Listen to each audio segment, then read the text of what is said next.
जय श्री राधे।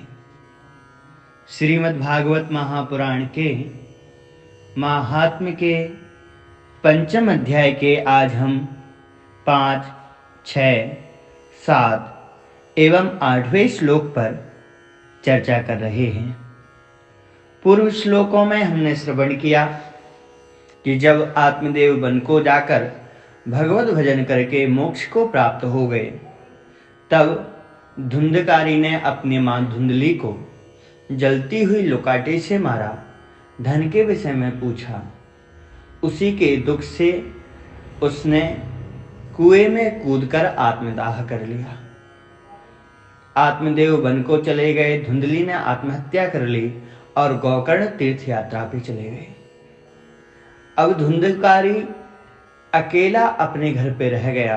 पहले तो वैश्याओं के पास जाता था, अब घर पे कोई और ना होने के कारण उसने 1-2 नहीं अपितु 5-5 वैश्याओं को लाकर रख लिया और नित्य ही उनकी सेवा में रहता। उनके पोषण के लिए, उनकी इच्छाओं की पूर्ति के लिए वह नित्य अति उग्र कर्म करने लगा। आगे कहते हैं, एकदा कुलटास्तास्तु भूषणान्यभिलिप्सवः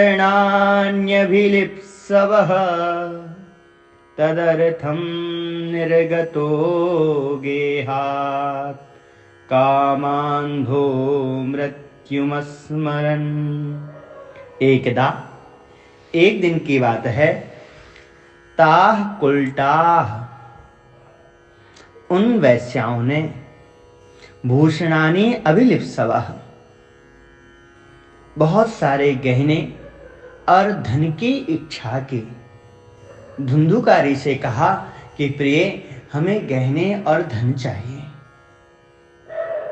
अब तदर्थम निर्गतो गेहात्, वह तो काम से अंधा हो चुका था, कामांध। मृत्युम अस्मरण, मानो जैसे वह अपने आप को अमर समझता था, मृत्यु का तो भान ही नहीं था। जिसको मृत्यु का भान होता है वह सहजता से कुमार्ग पर जाता नहीं है।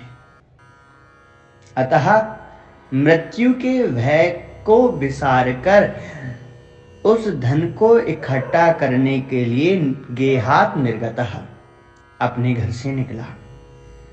यतस्ततश्च संहृत्य वित्तं वेश्म पुनर्गतः ताभ्योऽप्यच्छ सुवस्त्राणि भूषणानि कियन्ति च। यथा ततः वित्तं संहृत्य,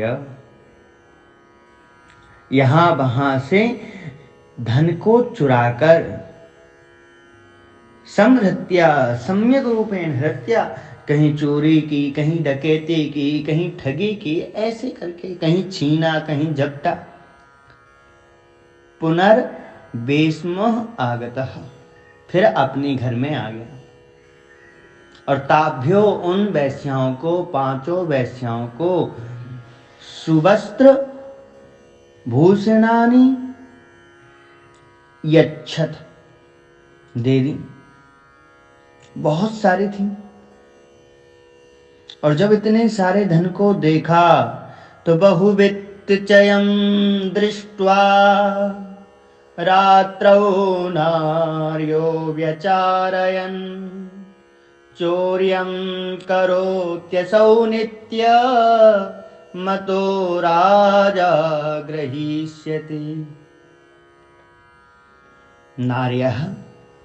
नारियों ने अयम बहुवित्तम दृष्ट्वा,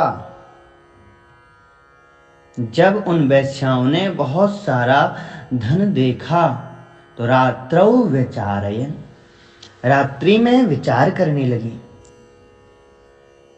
यह धुंधुकारी नित्यम चौर्यम करोति, रोज ही चोरी करता है। अतः राजा असौ गृहीष्यति, निश्चित रूप से यहाँ का राजा इसको प्राण दंड देगा, क्योंकि रोज ही चोरी करता है।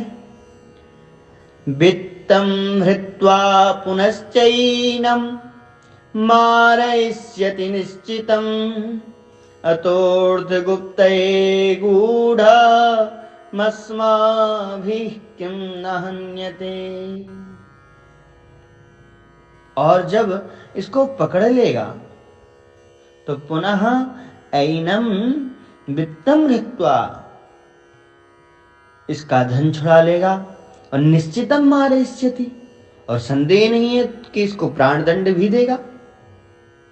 जब इसको मरना ही है आज नहीं तो कल, तो अतः गुप्तये,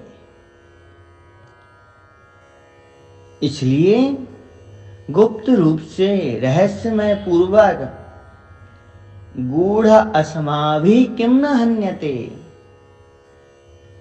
छिपे हुए रूप में हम ही क्यों ना इसको मार दें।